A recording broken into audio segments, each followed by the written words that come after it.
Ken Alex, formerly Director of the Office of Planning and Research and of the Strategic Growth Council, working under Jerry Brown, now with UC Berkeley on a new project called Project Climate. We're going to chat with you a little bit about what you're up to. So when I met you, I was working at Berkeley Lab, and we were talking about the fact that in parts of California, in hot weather, the temperature about nose height to a fifth grader could be stiflingly hot and would actually destroy somebody's, kind of ability to be outside and be active, and creates all sorts of issues. And we were talking about how do we get an industry to move forward in creating lower cost coatings for asphalt that would actually cool that temperature profile.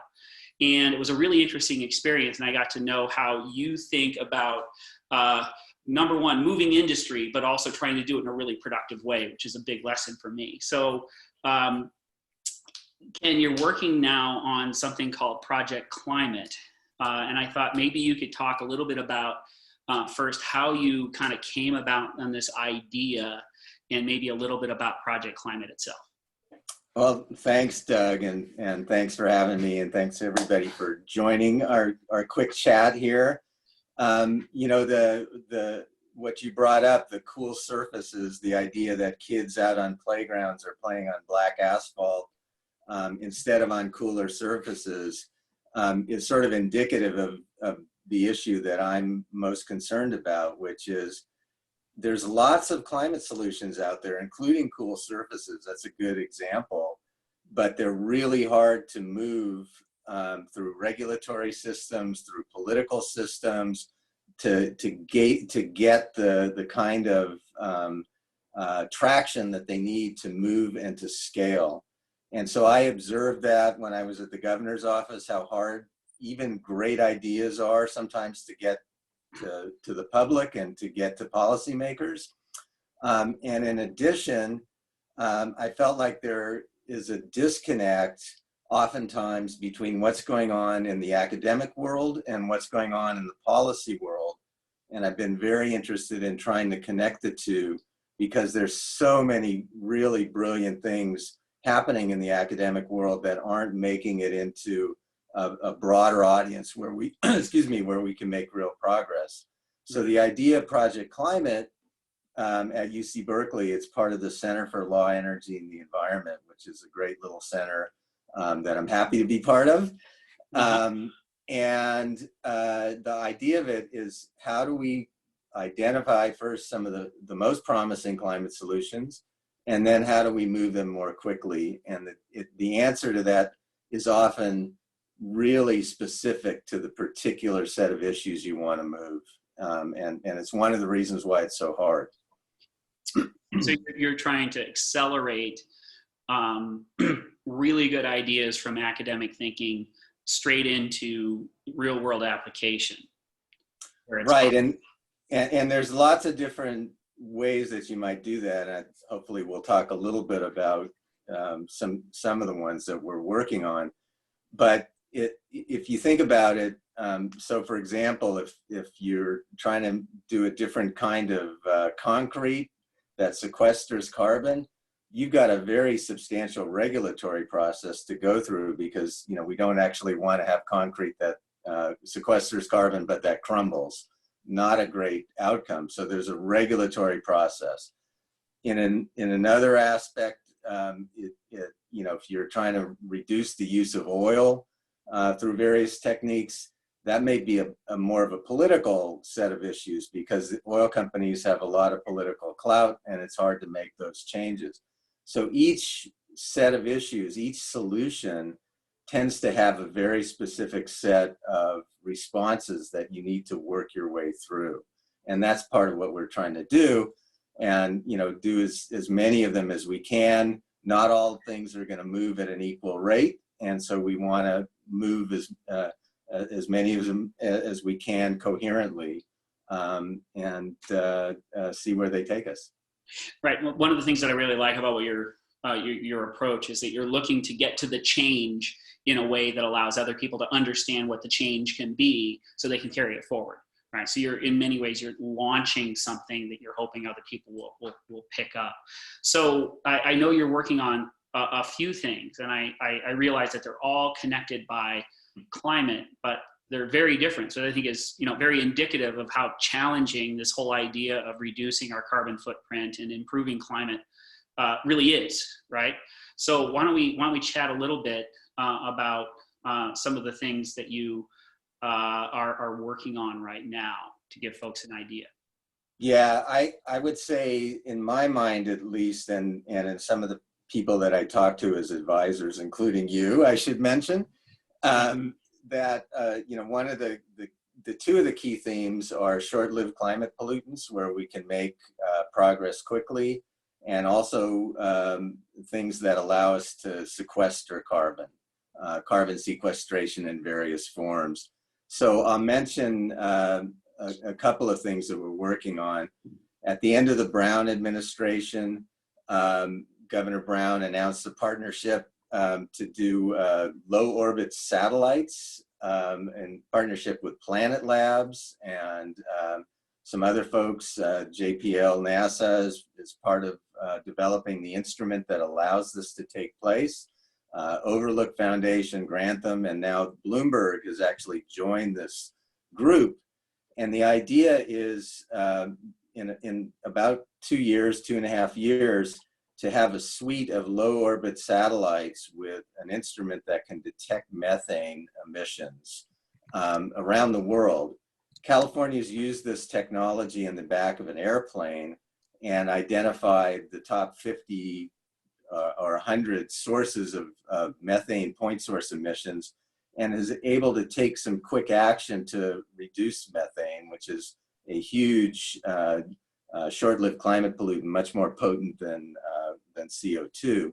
Right. If we can do that worldwide, we can make some quick progress on methane. What I'm now looking at from the Project Climate perspective is, okay, great, once we have that information, what are the actions necessary to get governments, jurisdictions around the world to act more quickly around dealing with methane leaks and containing the methane? I think that, that data is fantastic, but what do we do with the data? It turns out that the largest source of methane emissions is from the agriculture sector, primarily from dairies, and then landfills, and then oil and gas. Well, each of those has different sets of solutions and different sets of challenges. So, completely different constituencies with very, very different goals. Right. So exactly. So I'm thinking through and trying to figure out, okay, what are the ways to respond to that across these different sets of actors. So that's one. And then I'll mention a couple others quickly. We've created an AmeriCorps program, which is kind of a Peace Corps for domestic consumption here in America. And we created an AmeriCorps program called BearCorps. And that's going to send, in year one here, we're going to send about 20 recent grads out to forest and farm communities to work on forest and fire resilience and on regenerative agriculture. They go to local sites in those communities and work for a year on these issues in conjunction with their site placements. They're primarily resource conservation entities that are in the local area. So that's been really fun to put together that program. And I think our timing is good. It's unfortunate with COVID that graduating seniors are having a hard time. Yeah. This at least gives some of them an opportunity to to work in their field and to go out into these communities. Right. So quickly on that one, I know you're sending 20 people out in different directions. Yeah. What do they collectively generate that Project Climate will push forward? Yeah. So one of the big issues in climate is natural lands are right now in California and other places, they're a source of carbon emissions. In forests, not surprisingly, a lot of it's about fire. In agricultural communities, a lot of it is about the way the soil is treated, and it turns out that there's a pretty big opportunity under the rubric of regenerative agriculture to change some of the techniques that farmers use that can actually increase the ability of the soil to absorb carbon at a pretty significant rate based on the research. And we're actually working on another project, potentially with the city of San Jose, out in Coyote Valley, which I suspect a lot of people on this call are familiar with, an area in the south part of the city that remains primarily open space and agriculture. So we're working with the city to see if we can set up some pilot plots to look at the kinds of regenerative agriculture techniques that research is telling us is beneficial. I'll give you one quick example, which is in orchards. You can do cover crops, and that apparently promotes benefits for the soil. It can take up carbon. If we can measure that in a meaningful way, we can identify and create credits and potentially monetize the ability to sequester carbon in soil. So hopefully that'll be moving forward in the next few months as well. Those are the sorts of things that we're working on. Right, and in Coyote Valley, for example, that becomes a template for others to take up. So you can take the experience and help others learn. And it has a big technology piece because you have to monitor carefully to understand what the sequestration amount is. And you can relate that and use an artificial intelligence layer so that you connect it to modeling, and then you can figure out over time in different locations and different conditions, what are the benefits of taking certain actions. So there's a Silicon Valley piece to this as well. So it makes the Coyote Valley a kind of a nice location for it. Excellent. Well, we've provided a link to Project Climate's website, and I believe Taylor will share with folks, if they don't already have it, your LinkedIn, so they can at least get in touch with you that way. I understand. I just wanted to be able to cover for a moment. You're still working with Governor Brown on an initiative around China, and I thought maybe we could get a chance to hear a little bit more about that before we're out of time. Great. Thanks for reminding me that. Governor Brown is the head of something called the California-China Climate Institute. It's also part of CLE, the Center for Law, Energy, and Environment at Berkeley. I'm an advisor to that. If you can get some of what I've just talked about done in China, for example, if we can do some pilot regenerative agriculture plots in China, we get to scale much more quickly. And so I've worked now for Jerry Brown for the past 13 years, and we might as well continue on. That's really fantastic. I'll